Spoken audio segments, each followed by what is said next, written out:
You're going to the principals next time. Today's daf is Tet Zayin.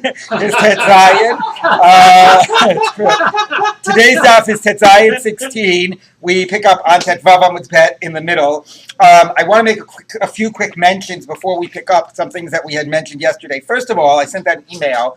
I've been meaning to say for a while, sometimes I've been having us read inside Rashi, very little reading inside of Tosfos. Both Rashi and Tosfos are very strange on this Masechet, just the sort of the way, the length of Rashi, some of the ways he brings up things. Anyway, current scholarship shows that the Rashi and this Masechet, the printed Rashi, is not really Rashi. And Tosfos on this Masechet really doesn't have any of the classic Tosfos types of discussions. It's really just more of a running commentary. And Orbach shows that this Tosfos is also very late. Is not Tosfos, is very late. Is the earliest 14th century. Yeah, well, that might have been a later edition. That clearly was later. Anyway, so it's interesting to note that while they're helpful commentators, the assumption is that they're not Rashi and not Tosfos. Okay, that's number one. The other thing that I'll just mention is that what we're going to say let's go start continuing reading in the Mishnah, and then I'll tie back to some points I wanted to make. So we're finishing up the Mishnah on Tetzvav Amud Bet, and the Mishnah says, and we had just gone through all of the issues about when there are these fast days, whether there's fasting for the Mishmar and the Beit Av in the Beit HaMikdash. That's a question about they have to do the avoda. So, but connecting to what the tzibur is doing. And I do think it's, again, important to see a parallel here. The way I see it is, the fasting, the impact of the fasting, goes so much that it impacts even the aron. And the Rambam brings down, I think it might be a Tosefta, anyway, that you even put ashes on the Sifrei Torah. Right, so it's sort of entering in like it's affecting God as well, and there's a parallel here, but the fasting is also piercing through and getting into the Beit HaMikdash, that even the Kohanim are fasting. But the last position that we read said that the Kohanim would not fast, even the Mishmar, even the whole weekly group would not fast for the first three, because if you remember, the first three, it says, Avru Elu v'lo yardu geshamim, Beitin gozrim aleim shalosh taniyot. So the first three was for the fact that there wasn't rain. It's only the second three where it starts the night before, and the last seven where it says Avru Elu v'lo na'anu, where there's a sense of God's distance. So according to only by the middle three does the fasting begin in the Beit HaMikdash, and I think that again that's a parallel of that sense of that distance that's being created and between the people, or the sensing of the distancing between the people and God. Okay, so now we continue in the Mishnah, and the Mishnah seems to digress here and talk about the Mishmar and the Beit Av in a different context. So let's take a look. Anshe Mishmar, it's the second wide line on Tetvav Amud Bet. Anshe Mishmar mutarin lishtot yayin b'leilot avalo b'yamim. As a general rule, now that we're talking about the Mishmar and the Beit Av and when would they fast, when wouldn't they fast, when the tzibur is fasting, we'll say the following, that in general, the people who are the Kohanim who are on work that week can drink wine at night, but not at day, because at day they might have to be called on as a backup, and you're not allowed to be drunk when you do the avoda. Chayiv misa if you do it. Day Shemayim. The Anshe Beit Av, the people who are on work that day, so lo b'yom v'lo b'layla. Obviously they can't drink the day, but even they can't drink the night before. You don't want to come to work with a hangover. Clearly they don't drink even the night before. Anshe Mishmar v'Anshe Ma'amad asurim mi'lesaper mi'lechabes. Now, the people of the Mishmar and the people of the Ma'amad are the Kohanim, Leviim, and Yisraelim that would represent the people to be present, to stand by the Korbanot. Because the idea is the Korbanot Tzibur are brought on behalf of the Tzibur, but the Tzibur isn't there. They're not Omed al Korbanam. So you get a rotating different group of representatives to be present with the Korbanot in Yerushalayim and some parallel groups in the various cities. So these people, when it was both the Kohanim that were working that week and the Ma'amad, the group of representatives, they would not get haircuts and do their laundry when they were doing this, the week that they were doing this. Ubechamishi, and on Thursday, they would be allowed because, Shabbos is coming, and therefore they would be allowed allowed to get a haircut and do the laundry. They would do it on Thursday because Friday was too busy because you had to prepare for, do the cooking and other types of preparing for Shabbat. Often these types of things, haircuts and laundry, would be done on Thursday. All right. So again, it seems to be just a total digression here. We'll see why they can't get a haircut. Obviously, it's not because of mourning sense. It's and the idea we'll see in the Gemara has more to do with the idea that they take care of these issues before the week that is your Anshe Ma'amad, so that during that week you won't be distracted by this, and also you'll be sort of like why you don't do this stuff on Chol HaMoed. You don't do this stuff on Chol HaMoed, so you enter in to Yontiv with your haircut and with your nice clothes. So here too, don't do it during this week in order so that you'll enter into this week with all that stuff taken care of. Okay, so all of this seems to be a complete digression. But again, the one thing that I will point out, and I should say some of the points I'm making and some of the ideas I got, but I've elaborated on them, come from some of the excellent work done by Avram Wallfish on the Mishnayot and Taanit. He does. I think that was the one who did the work. Wallfish in general writes exclusively. Yeah. I'm pretty sure. But wait, there's another guy. I'm pretty sure it's Avram Wallfish. I'll double check. Now I'm attributing to it. I don't remember what it was because I was looking at a number of articles, but I'm pretty sure he wrote some really great stuff on some of the Mishnayot. So he gave the kernels of some of the ideas that I've been developing through the time that we've been doing this. And I want to give the points again he also makes here is along that same line that even though this just seems like a digression, what also you're getting is the idea bringing up this issue of the Anshe Ma'amad is again that bringing up that point about how we just got through saying that the Kohanim are connected to the Taanit that the people are doing. They fast when the people are fasted, and now we're in a way getting the other side of that parallel, which is that in a general day when the korbanot are being brought, the people are connected to that, and they have their representatives and they have their Ma'amad present in the Mikdash, so that there's this general connection between the people and the Mikdash that's going on, and again, the general sense of during this period that God isn't answering, that connection is being weakened. So he sees that in that light. That's not just a total digression. Okay, so then it says, Kol HaKatuv v'Megillat Ta'anit. Now we're getting back to, now that we sort of have wrapped up, this is sort of now coming to a summation. We've gone through the whole periods of fasting for rains and how you would do the fast and how you do the prayers. So now we're going to talk about days that you do not fast. Anything written in Megillat Taanit that a day you're not allowed to give a eulogy on, so you can't fast and you can't give a eulogy. It's a greater yontiv if you're not even allowed to give a eulogy. So lefanav asur la'acharav mutar. You cannot do that even the day before, but you are allowed to do it the day after, because in anticipation, as it were, of the yontiv, then there's also a sense of a yontiv. It's like an erev yontiv. Again, not a full yontiv, but a small yontiv, right? A minor yontiv. But afterwards, erev yontiv is a bigger deal than like Isur Chag. Afterwards, it's already over. So there's no aspect of the day following. I'm obviously using those terms in a borrowed sense. Rabbi Yossi says, Lefanav Asur. I'm sorry, Rabbi Yossi says, Lefanav Asur. Did I just read that? No, that's good. Oh, I'm sorry, I misread it. Wait, no, Lefanav Asur Lacharav Mutar. Rabbi Yossi Lefanav Ulacharav Asur. I skipped down a line. Okay, he says even afterwards is forbidden. All right, and it has its impact on the following day. I think this parallels Rabbi Yossi and Avodah Zarah in the first mission of Avodah Zarah, that it says you're not allowed to do business with non-Jews 3 days before their holiday, and I think it's the same Rabbi Yossi who says you can't do business with them 3 days before and 3 days after. Which means never. Well, for Christians was what the Gemara said. But anyway, I'm just saying it's quite interesting. The same Rabbi Yossi who says it by business, the impact that the non-Jewish holiday has before and after is the impact that this holiday has before and after. There's I think it's the same Rabbi Yossi. Anyway, okay. So that's if it's not delobis ana, if it's a day not so weighty of not to give a eulogy, just a day that you can't fast. Lefanav ulacharav mutar, both before and after is permissible, has no impact on the days around it. And there, Rabbi Yossi gives it a little greater weight. Rabbi Yossi omer lefanav asur lacharav mutar. No, even that date is weighty enough to forbid a fast on the day before, but it does not have an impact on the day after. Okay, so that is again. Now we're acknowledging other how, other types of things. Now that we're talking about fasting, and we're done a little bit with the series of the fasts and the tefillot, we're talking about the days that fasting does not occur. Yes. This sees Megillat Taanit as a Bar Samcha in terms of its. Well, the Gemara has the question of whether now La Megillat Taanit after the Chorban, and the Mishnah is obviously talking. Rabbi Yossi is obviously after the Chorban, but there's a debate about Batla Megillat Taanit or not. The Mishnah definitely assumes that Lo Batla and it remains in force. That is correct.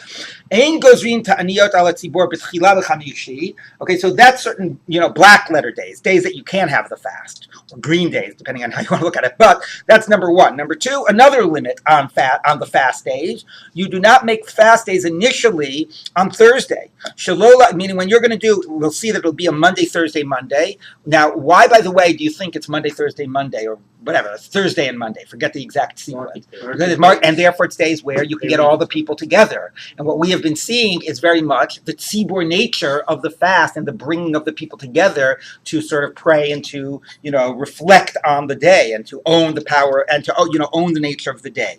So you want it to be those days. But you don't start with a Thursday, shalul afkiya sharim, not to cause the prices, that's what they call it now, right? In Israel, like when you talk about the exchange rate, it's the shah, right? So not to cause the rates to jump to go up excessively, because what will happen is if everybody's fasting on Thursday, then people are going to be buying a lot of food on Thursday to break their fast on Friday and for Shabbos. So people will think, why is there a run on the literally markets on the on the stores? Maybe there's a famine, maybe there's not enough wheat around or flour around, and all of a sudden the prices go up. People don't realize that it's because there's a fast going on. Everyone's bound together. Yeah.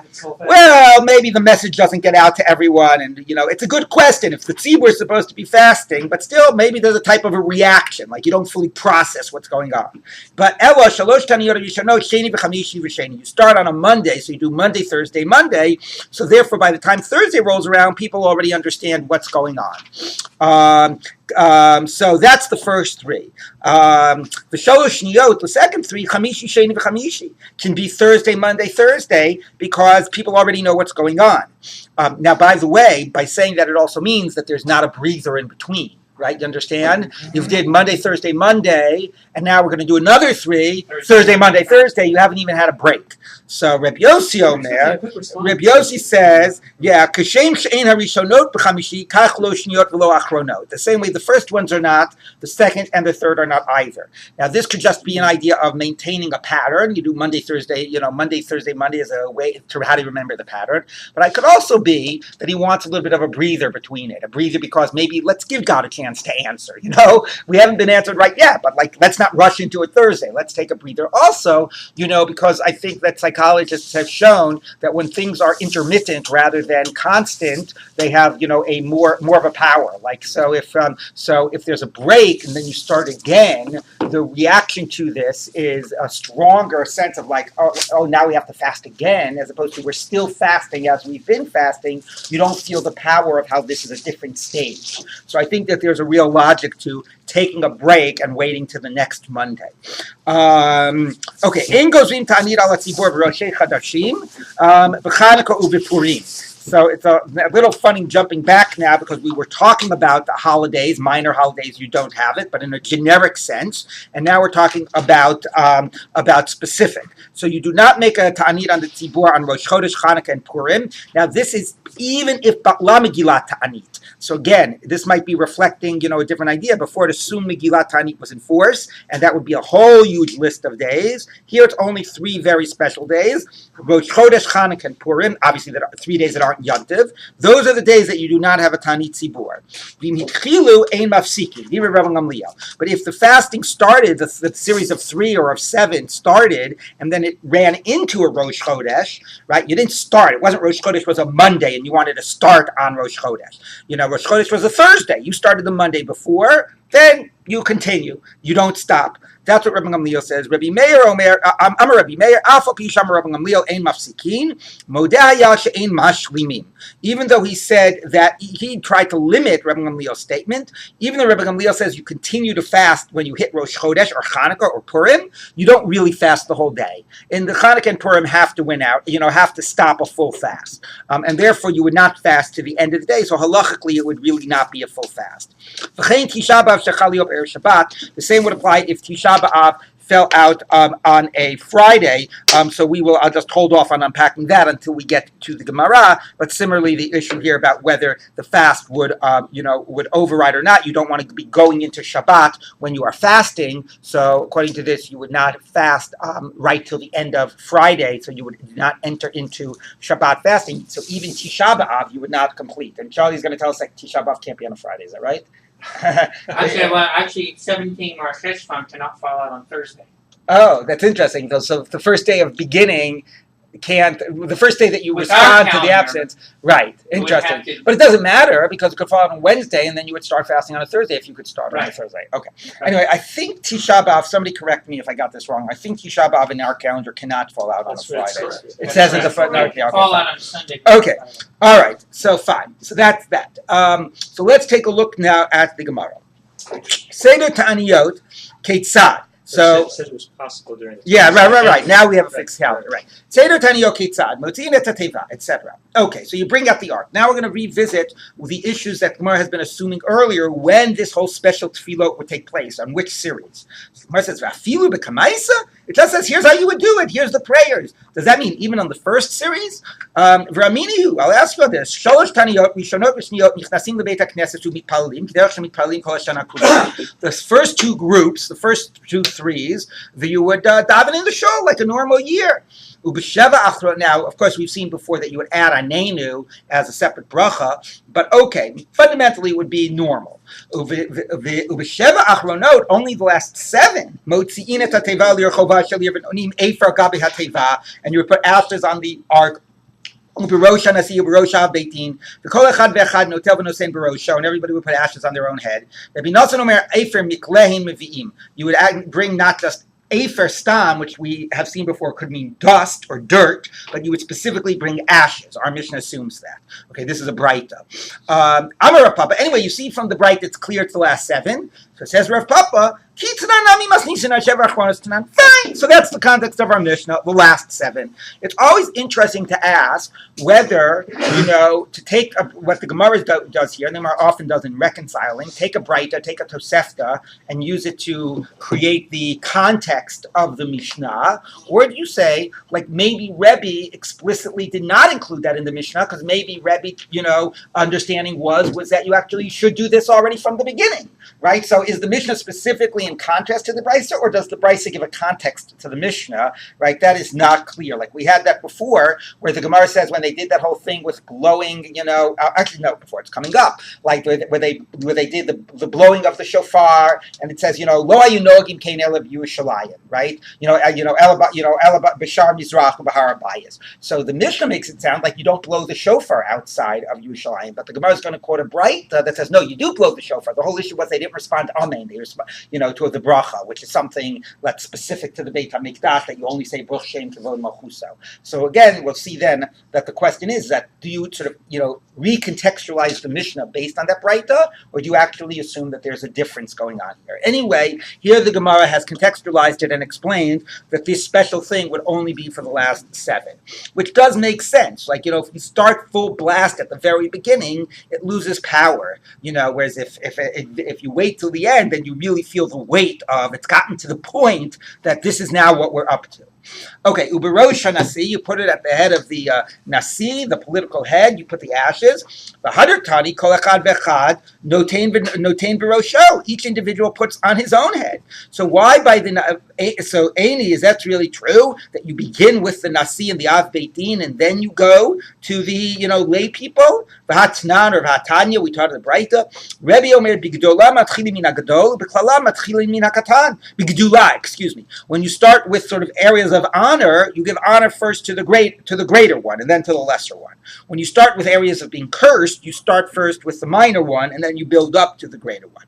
Bigdula matchilim min hagadol, shenemar, vayomer Moshe Aaron leElazar Itamar. Now, where exactly there was a sense of gedula there, what exactly that pasuk was. That pasuk actually initially is. Some people quote a different pasuk because that pasuk is. Hold on. I'm sorry. Is I think it is actually not a particularly honorable context, but nevertheless, notice who it mentioned. Right. Exactly. What's the pasuk here? Where is it? Does it say? 10:6. 10:6. Right. Vayomer Moshe Aaron leElazar banav, Rashechem al tifro, bitechem lo sifromu v'lo tamusu, v'akol yikzo, v'achechem b'nei Yisrael. It's about the death of their brother. But presumably, the point is they're told not to engage in mourning practices because of their status of Kohanim. So although it's a tragic context, nevertheless, they're being told something that reflects their status as Kohanim. And he starts first with Aharon, and then he goes on to Elazar and Itamar. So you see that you start first with the greater. How do we know that? Because first the snake was cursed, the serpent was cursed, and then Chava. So you start first with the with the one that deserves the curse more, the more minor one, or to respect more the honor of the greater one. You don't start with them.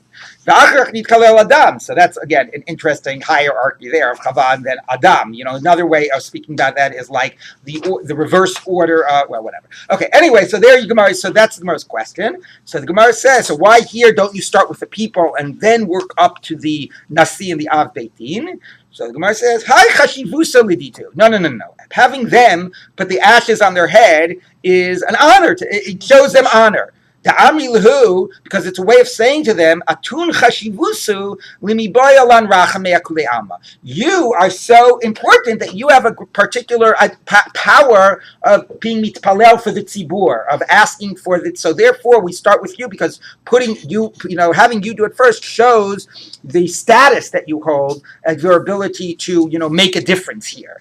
Now, again, it's interesting as opposed to like this is a way of showing that you've done something wrong, where then you would sort of start more with the lay people. Now, of course, you could have read this the exact opposite because this is what I was sort of alluding to before. Like the reason the Nachash was cursed first was the Nachash's fault.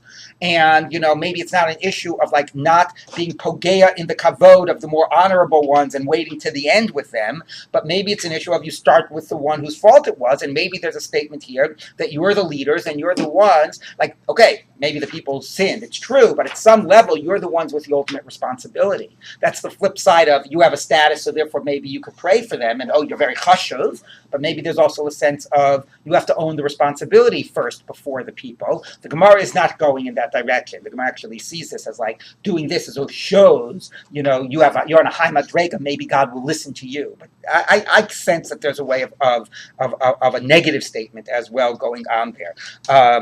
That's like that's like the joke, right, about Navardik, right? The Musar Seder in Navardik is, as everybody is saying, ich bin gornish. So a guy walks in from the street and he doesn't see what's going on. He's never seen this before, but he figures, I might as well join in. So he sits down and he starts saying, ich bin gornish.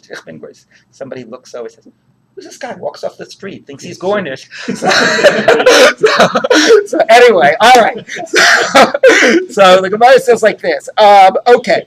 Kol echad v'echad notel v'notein barosho, or notein barosho. So then every individual puts on his own head. So the Gemara says, Kol echad v'echad notein barosho nasiva beistin nami nishkol inu v'nimchu barashayu. So here's another difference. That each individual puts on his or her own head, but the Nasi and Basin says somebody else puts on their head. Why don't they put on their own head? So why is somebody else putting it on their head? So Amar Rabbi Nach Abba Dimin Kesari It's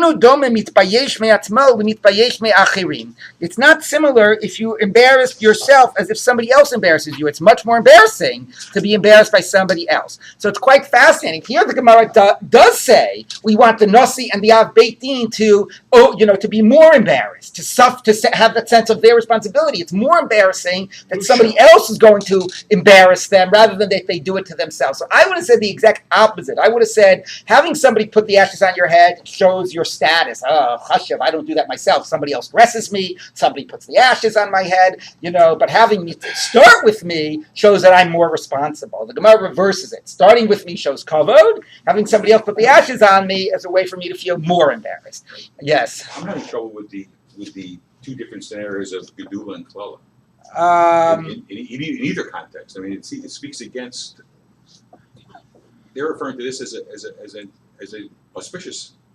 No, that what they're saying is, and I think that's similar to the psukim by Moshe and Aaron and the death of Nadav and Avihu, that even in moments of tragedy, let's face it, people are given different roles and different implicit honors, right? Okay, we're in a tragic situation here. Well, who's going to be the shliach tzibur? Who's going to give the drasha? So even in this context of a tragedy, you can, you're showing your respect for people and their status, or you're making implicit statements about that. So I think that's why it was very apropos that it quoted the psukim about the death of Nadav and Avihu, and even in that context, you can be reflecting people's different status, right? Right, but if we're inferring that this whole process is one of feeling the distance between the Am and Hashem, right? Then how does that refer to it? It should be more democratic. Or should be more recognition of a klala than a gedula. Well, it is a recognition of the klala, but even in the context of us accepting, that's the first question. It's a klala, it is a klola, so the Gemara's question is, so we should be matchilim min hakatan. And the Gemara's answer is that even though, in general, the practices going on here are a klola, this particular practice of putting the ashes on has an element of gedula because it demonstrates who's at the higher level to be mitpalel. Okay, but again, I would have exactly reversed the order the Gemara did. Okay, the heicham manachlu, where do you put the ashes? Amar Rabbi Yitzchak b'makam tifilin. To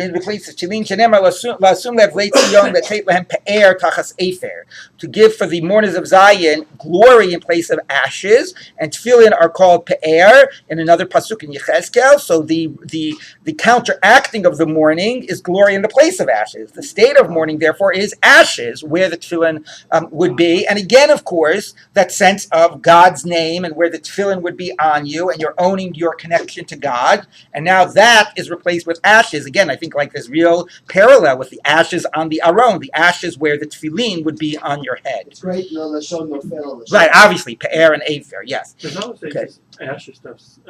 Doesn't it imply that an important part of the entire fasting process and the different phases and everything is sort of, particularly the progression, is self-humiliation? Right. Well, you mean the idea of mitbayesh me'atzmo. Right. So, and in a way, you're right. Like at the communal level, that's what we're doing. We are doing practices to degrade ourselves, to humiliate ourselves in order to, own this experience. And exactly. All right, so the Rabbi says now Rechov Teva v'Sakim Efer Kvura Umoraya. So that's just a siman. That's just a headlines of what's coming next. Okay, Lama Yotzim Lirchov. Why do you go out to the public square? Why not do it in the show? So Rabbi Chia bar Abba Amar Lomar to say Za'aknu b'tzin v'lo na'aninu. Again, that's the idea of lo na'anu. We have cried out in private, and we have not, and we haven't been answered. There you go. Let us degrade ourselves, embarrass ourselves before Hesia in public. Maybe that will help. Now, how does embarrassing yourself in public help? Okay, so if you take a look at Rashi or pseudo Rashi, Rashi says, no, is it Rashi? Oh no, let's continue the Gemara a little bit. So Reish Lakish Shamar. No, I don't think Rashi says anything on that. It's the next Rashi. Okay. Reish Lakish Shamar. So let's see a couple of explanations and then we'll unpack it. Reish Lakish Shamar. Galinu, we have now exiled ourselves. Galutenu mechaperes aleinu. Our exile should atone for us. We're exiled from the Beit Knesset, from our place. And again, as I've been saying, I think reflecting the idea, what is Galus about? Exiled from the land of God's presence and from the place you belong. But it's not just like a punishment of going into captivity, right? There's something existential and fundamentally theological about exile, that distancing from where we belong, distancing from God. So we've left the Beit HaKnesset, right? We've left that intimacy with God, we're Galinu, and therefore, and let that be an atonement. So, right, exactly, the Gemara will say that later. Or something like that. My Beinayu, what's the difference? Ika Beinayu, the Gali be Beit Knishta, le B'nai Knishta. Can you go from one shul to a different shul? So now that a little bit hurts my argument, because that would say, so you don't have the idea of doing it in Farhesia, but what you do have is the idea of exile, because you're leaving your shul. So that a little bit weakens my argument, because just going to a different shul, okay, it's not exactly home, but nevertheless, sort of the connection, closeness to God is still there. But apparently the issue here about being mivazeh yourself, b'farhesia, seems to be either sense of self-inflicted punishment, and maybe because, we're punishing ourselves, that should be an atonement. But again, the question here is, I'll also note the difference, that the first answer is maybe that this will help us be answered. The second answer of Reish Lakish is that this will atone.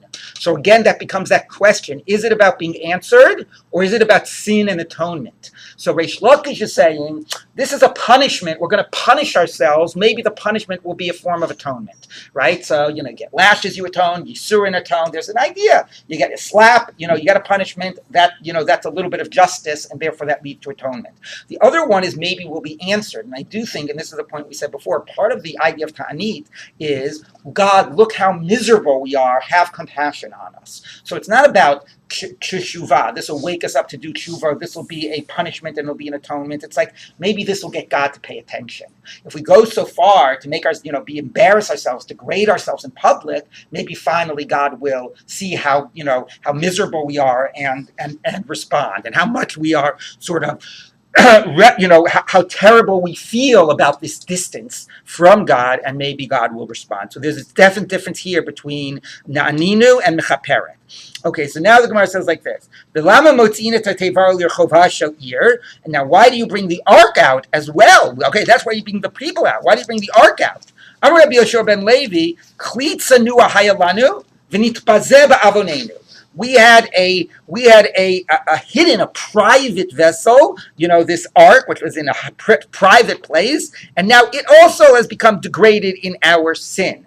Okay, so our sin has affected the ark. So again, not to belabor the point, the idea of, I've been talking about, affected the relationship with God. Even God isn't in God's right place. God is out of the synagogue. The ark is out of the synagogue. But I would say even more, because when we were learning Yoma, remember we spoke about the biblical theology, which is that when you sin, what does the sin do? It gets into the mikdash, and it is mitamei the mikdash. And the purpose of Yom Kippur is to cleanse it. But if the mikdash gets too tamei, God is going to have to depart. Right, God says, right, Hashocheni mam betoch tumotam, but that's if you cleanse the mikdash on an annual basis. If the mikdash keeps on getting clogged up with your sins and you don't cleanse it, in the end, the Shekhinah has to depart, which is the whole story of, 10 travels before the Shekhinah finally fully departed.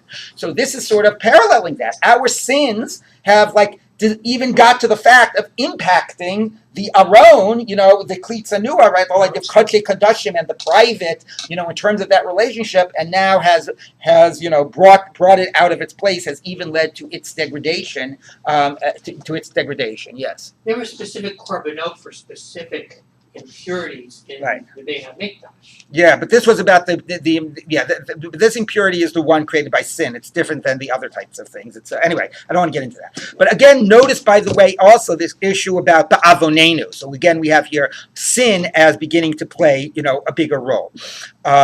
Okay, so our, this state affects God as well. Is basically the point. All right. V'lama mitkasim b'sakim. Now, why do you wear sackcloth? Now, you might notice that the Mishnah does not mention wearing sackcloths. Okay, but this Breita, the Mishnah does mention the drasha talks about Anshe Ninvehs wearing sackcloth, but it does not say the people do. But this Breita assumes that there was a practice of wearing sackcloth. Okay, so why do we do this? Amar Rabbi Chia bar Abba lomar, to say harayanu chashuvim Nashim ki behema. Whereas, like, when we've lost our human dignity, we're like animals because, the sackcloth were made, I think, from goat hair. So, by dressing in it, you don't feel as, you don't wear the sort of, that it comes from animal clothing, comes from animals, it identifies animals, but also part of an idea of human dignity is the wearing of clothes, right? And when you wear sackcloth instead of clothes, your own self-perception of who you are and how chashuv you are, goes down. Why ashes on the ark? Rabbi Yehuda ben Pazi Kolomar imo anochi b'tzara. So here it now has God as well is feeling the pain. So the first stage is we have caused, ourselves to be distanced from God. God is exiled from his place, or our sins have degraded, the Aron, and, had been metamei the mikdash, as it were. But now it's how God himself is feeling the suffering. And so therefore it's even affected God's self. So, Amr Rabbi Yehuda ben where were we? The Kol Saratam Lo Tsar. In all of their affliction, to God it is also an affliction. Now there's a slight difference of nuance there, because the second one says more clearly God feels the pain. The first one, Imo Anochi B'Tzara, means God is here with you to support you. Could be read, right? I'm here for you. Like God is present with us, but that's so God is doing the same practice, as it were, but he's doing it to support us. To say, you think we're distant, even so I'm here to support you and I'm with you during this period. So there's a little difference between that and saying God is also feeling the pain. There's but God might be feeling the pain, but God might be distant. So there's a difference. One God is close, and he's there to support. The other God is feeling the pain, but not necessarily close. Yes. That particular verse in Isaiah, there's a difference in the way it's written and the way it's... Yeah, with a vav and an aleph. Yeah. Got it. Okay, this is the way that the rabbis are choosing to read it. Amar Rabbi Zera. Rabbi Zera said, when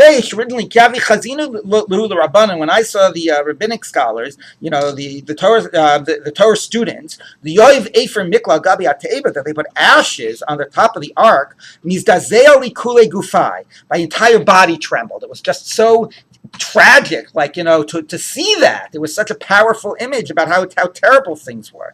Now, again, it's interesting. So it sounds like, one of the things is like, what? He doesn't agree that that's what you used to do? I mean, it was in the Mishnah. So maybe it means, it's one thing to talk about it. It's another thing to see it and to feel how powerful that is saying, the image that is creating. Okay? So the Gemara says, okay, the Lama Nosing Afer, now back to the Breita. That was the digression. Back to the Breita.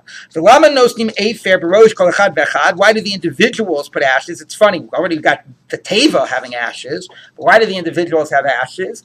Pligi Bar Rabbi Levi Bar Kama Rabbi Chanina. Chadam Hareinu Chashuv Lefanecha Ke'afer. Right? The same, but like how degraded we've become. We're in front of you like ashes and dust. V'chadam Har K'dei Sheyizkor Lanu Efaro Shel Yitzchak. God should remember the ashes of Isaac, meaning the Akedah Yitzchak, and that should be a kapara, or that should be the way in which God, responds to us. So my beinayu. Now, of course, Yitzchak wasn't burnt in the end, but it's worth noting. I mean, Shalom Spiegel wrote a whole book on this. The whole idea that the problem in the Akedah story is that you never hear what happens. Yitzchak isn't mentioned in the end, right? It says that Vayashav Avraham el Ne'arav.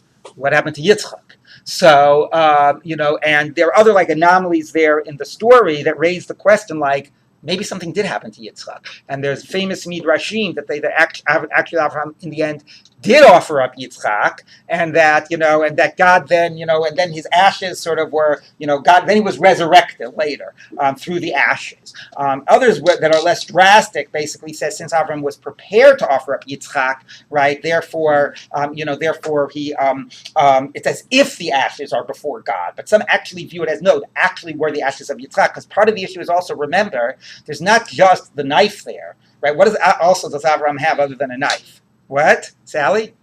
The Aish, right? So if you got a fire on the Mizbeach, and you got Yitzchak on the Mizbeach, even if you don't shecht him, if you do nothing, he'll turn into Afer, right? So therefore, so that allows for an interpretation of this. It's a fascinating history about that idea that Chazal understands a certain strand that believes that actually Yitzchak was offered up. It's nicer to say it's Ki'ilu the Afer was before God, but there is that strand. So I'm not going to fully get into that one right now, but okay, I've disturbed you enough. All right, but anyway, so that's the idea, that it should be a kapara. You should remember the ashes. So, my beinayu, what would be a difference between this? Ika beinayu afar stam, can you use dirt, dust, or does it have to be ashes? Again, what I also would argue is, again, a partly of this question of the sin focus. Saying, like, look at the ashes, presumably means look at the ashes and it should be a kapara, like that's what korbanos are, forgive us. Whereas, look how miserable we are, we're not even humans, we're animals, we're like dust, is a way of just sort of like calling out to God from misery, but it's not really about tshuva and kapara and slicha. Does not seem to be the point there. So there are these, I believe, keep on seeing these two strands here of what is being emphasized. Okay, so the Gemara says like this. Where were we? First time. Lama yotzim lebeis hakvarot. Why do you go out to the cemetery? Also not mentioned in our Mishnah, but the Bright assumes that that's what would happen. Pligi bar Rabbi Levi bar Chama Rabbi Chanina. Chadamar hareinu chashum lefenecha kimesim. Same point. We're animals. We're dust. We're like the dead. V'chadamar kidei sheyivakshu aleinu mesim rachamim. So this isn't, I think, about sin. This is about connecting. But if your tefillos aren't helping, get other people to pray for you. So who should pray for you? The dead should pray for you. Which raises very interesting, also sort of theological questions about, and praying to the dead. And you're not praying to the dead, you're praying to God, but you're hoping that the dead will help the prayers. Let's just say Rambam, the rationalist Rambam, was not so happy with this. All right, so the Gemara says, my beinayu, what's the difference between them? Ik beinayu kivrei akum. If there's no Jewish cemetery nearby, do you go to a non-Jewish cemetery? The assumption is that the non-Jews won't pray for your behalf, or even in their death. Or Rashi, the Yitzudah Rashi says maybe they won't. God won't listen to them more than God will listen to you. I mean, there's a lot of assumptions going on there about that. But if it's just for the symbol of Chashuvim Lefanecha Kimesim, that could be effective. Okay, now, because we've had these constant debates between Rabbi Chanina and Rabbi Levi Bar Chama, we're going to have one final one, which interestingly gets us back to the Mikdash idea. My Har HaMoriah. Why is the mountain called Har HaMoriah? Now, which mountain, so it's referring to a pasuk here, but presumably it means the Beit HaMikdash. Where's that language Moriah? It is earlier, by Avraham, by Lech Lecha El Eretz HaMoriah. Okay, so Pligi bar Rabbi Levi bar Chama Rabbi Chanina. Chadamar Har Sheyatzam Yimenu Ho Ra'al Yisrael, the mountain from which teaching goes out to the people. Right, the Beit HaMikdash is the center of God's presence and of the sort of religious center. The Chadamar Har Sheyatzam Yimenu Moral Ovdei Kochavim, or fear to the non-Jews, because we have God presumably in our midst, and that makes them fearful of us. So there's some want to say that he's actually arguing that doesn't mean Beit HaMikdash, it means Har Sinai. Why Har Sinai would more be moral Ovdei Kochavim, is not necessarily clear. But anyway, we're just going to leave that for now and move on. Hazakein Shebehem, that was only brought in because it was paralleling the earlier debates of those two. Hazakein Shebehem Omer Lifnehem Divrei Kivushim. Okay, so that was a whole mention of other practices. What is the symbolism about? And the idea that also there would be a practice not mentioned in our Mishnah of sackcloth and going out to the cemeteries. And now we get to the drasha, the sermon. Okay, so he would tell them things that would be sort of enter into their hearts, cause them to be humbled and reflective, etc. Tanu Rabbanan, our rabbis taught, Yesh Zakein, Omer Zakein. If there's an elder, the elder gives the drasha. V'im Lav, Omer Chacham. And if not, then you get a sage to give the drasha. V'im Lav, and if not, Omer Adam Shel Tsura, a person of literally figure, but meaning a person of status would give the drasha. So the Gemara says, Atu, Zakein Dekadri Yafa Gav Delav Chachamim? What? Would you give an elder person to give the drasha even if he wasn't a sage? Like, why should he be the one that, just because of his age, should give the drasha and have the, either the ability to give it well or the ability to make an impact well? You wouldn't have it. You would obviously want the person to represent Torah as well and have that power in his speech. So Amar Abaye, this is what we're saying. If there's an elder and he also is wise, then Omer Zakein. V'hu chacham, and that one should say. In love, and if you can't find somebody older who fits into that category, Omer chacham, then a wise person will say, or a sage will say, even if he is not older. And in love, and if not either of those, Omer adam shel tzura. Okay, and here's what he would say. Achenu, our brethren, lo sak v'tanit gormim, ela tshuva masim tovim gormim. It is not the sackcloth, again, the sackcloth indicating that they were doing that, and the fasting that makes the difference. It is tshuva and good deeds. Shekein masinu. So here's the tshuva, here's the sin thing, given its greatest focus. Shekein matzinu b'anshenin vei, shelo nemer ben bayar ha'elohim et sakam v'tanitam. It's not God saw their sackcloth and their fast. Ela bayar ha'elohim et masehem, ki shavu midarcham hara'ah. God saw their ways, that they had changed from their evil path. Now we're going to go and dash in some other psukim from Ninfei.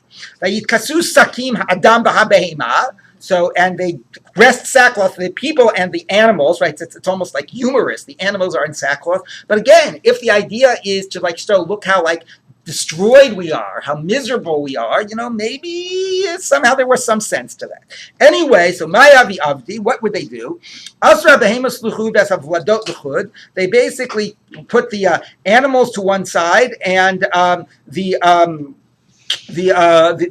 young to another side. How does it translate vladot there? What does it say? They tied the mother animal separately and separately from their young, right. So they're young, right? I'm sorry. And the animals like children to the other side. Amru lefanav, and they said to God, Ribono shel olam, imein atam merachem aleinu, ein anu merachamim aleilu. If you can't have compassion on us, then we won't have compassion on them. Which what is that? Like some ultimatum? So if you take a look, right? If you take a look, Rashi says it's sort of like. Obviously, the same way, look at Rashi, about 20 lines from the bottom, or you could say other psukim, like Otovet beno lo tishketu b'yom echad. But the same way you understand what it means for a mother to be separated from her calf, and obviously your compassions are bestirred, how could you not have compassion on us? Which basically also means that God, who is God in this image? God is the mother. We're the children. It's interesting, the feminine imagery, right? And we are, and have compassion on us. How could you not have compassion on us? We're your children. What are you saying, Anat? That's true. That's what we say in the tefillah, because we don't want to give the female. We want to keep the male imagery. But I'm not sure here that was the case. But you're right. It doesn't say that they were mothers. It just says elu, so maybe not. From right, that's what I think. I think the whole power here is that they can't suckle and protect their young. The fathers in the animal species don't tend to stay at home too much. So clearly here it does seem to be the mothers. Anyway, it's interesting because it avoids the whole sakim issue. The Gemara couldn't really deal with the animals wearing the sackcloth. It had to assume, that's almost like comical.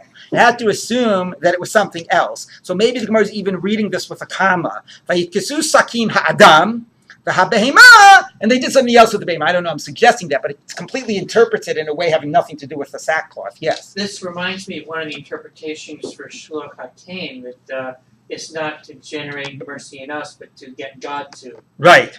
Okay, so let's keep on going. Vayikaru Elohim b'chazakah, and they call it out to God with power. So my Amr, what did they say? Imru lefanav, they said to him, Ribono shel olam, Master of the universe, aluv v'she'enu aluv, one that is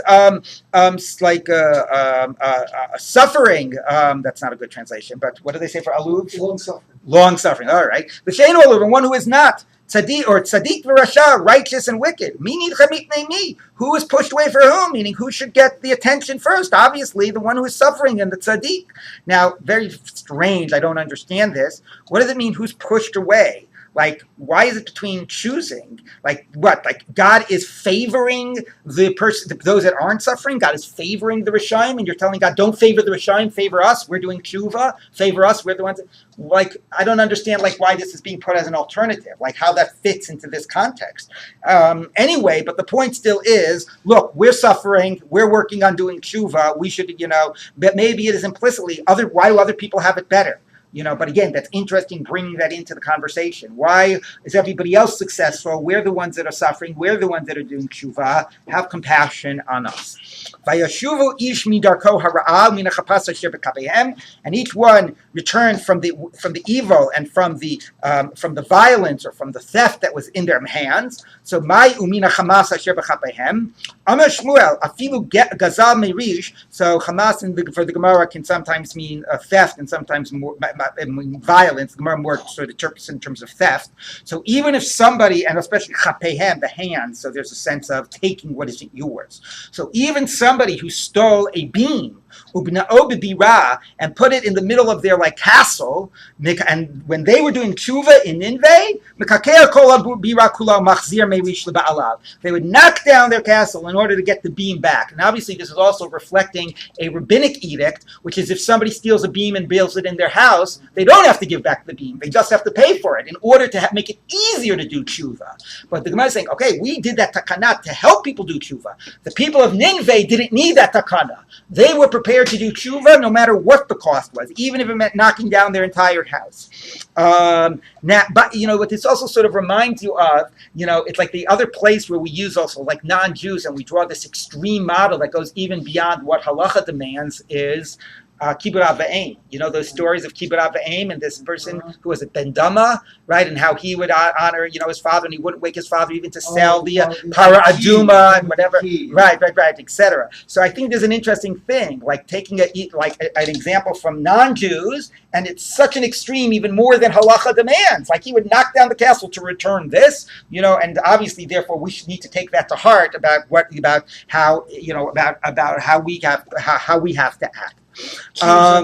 Yeah, exactly. So, Amar Avad Bar Ava, Adam sheish biyado aveira umitvadeh ve'eno chazar ba, somebody who has a sin in his hand, and he says his confession, but he does not do tshuva.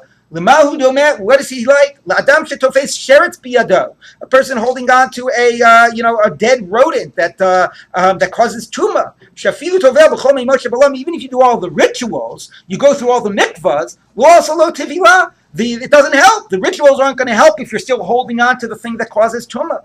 Zarkomia, though, you cast it from your hand. All you have to do then is go to the mikvah after you've cast it from your hand. That's when the ritual will help. So the ritual of confession does no good if you're holding on to the sin, right? And again, this is the issue, echoing the earlier Gemara. It's not the sackcloth. It's not the Taanit. It's the real acts that you're doing to make things better. It's the real tshuva. So same point here. Confession, although that feels like tshuva, confession isn't tshuva. Confession is just the ritual that we do as part of the process. If you're holding on to the sin, the ritual is not going to do any good. The one who confesses and leaves the sin behind is the one that that God will have compassion. So Omer Nasalu Avenu El Kapayim El Batshamayim. We will lift up our heart on our hands to God in heaven. Now, how is that a relevant proof? So what the Rashi or Zuda Rashi says here is it's again the word kapayim, right? Mina kamas asher bechapehem, and holding on with your hands to the sheretz and to the sin aveira biyado. And Rashi says, what is the aveira biyado? Rashi says aveira. Rashi says is gezel.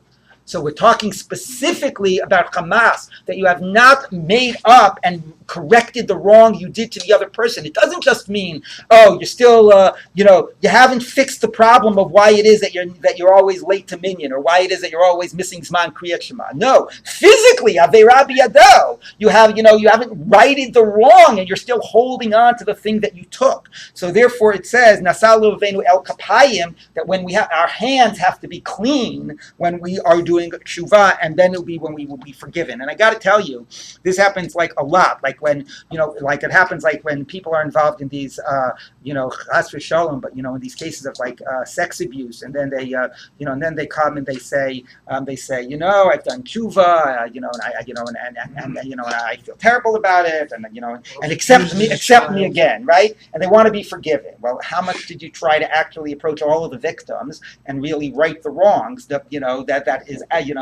where it really all starts. And there is inclination of, look, the guy did tshuva. The guy says, he's he has remorse. Let's accept him again. So the real point about coming with the clean hands, and again, the point here that when you're dealing with this issue, again, we've talked before about the focus on the Bein Adam L'Chaveiro.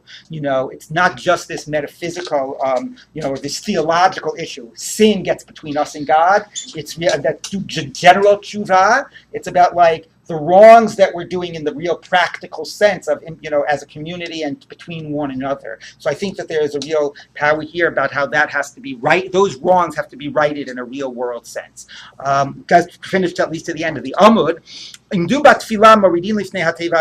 Now they're getting ready to daven. Tanu Rabbanan. So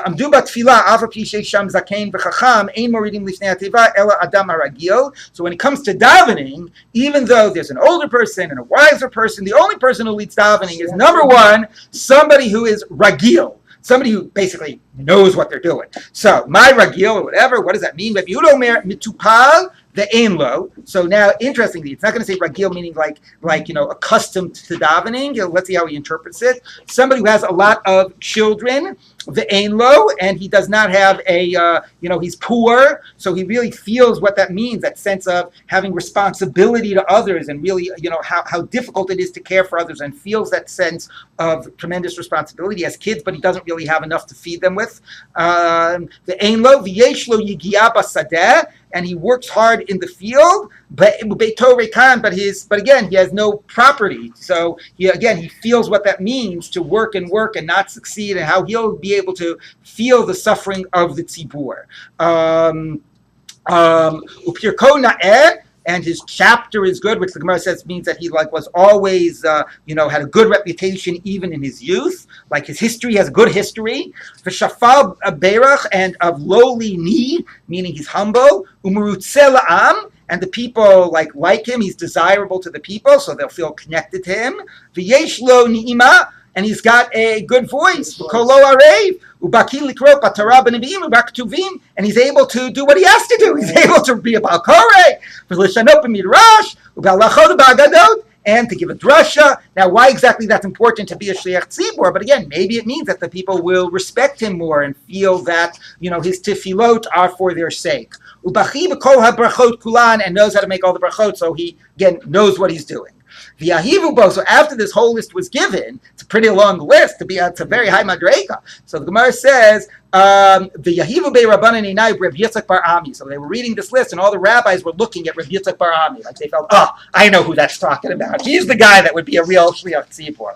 Okay, so the Gemara says, let's read very quickly, get to the next Amud. Hainu mitupal ve'einlo hainu beito rekam isn't saying einlo, he doesn't have any money, the same as saying beito rekam. So Amar Rav Chisda, no. Beito rekam means something else.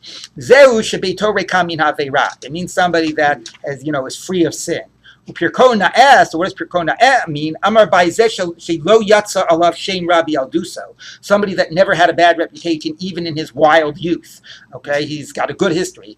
Okay, haisali nachalasi ka'aryeh bayar. So quoting the pasuk, my inheritance was to me like a lion in the forest.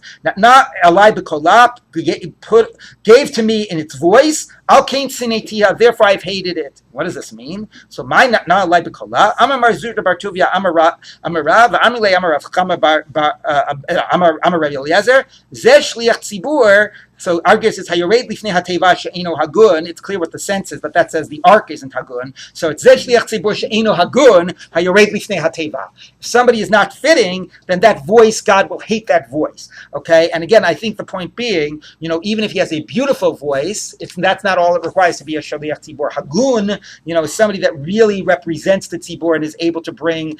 They feel connected to him. He's connected to them. Bring that emotion and bring that and represent how they need to be, represented to God. Okay, to be continued. We'll say tefillah for the Chatufim.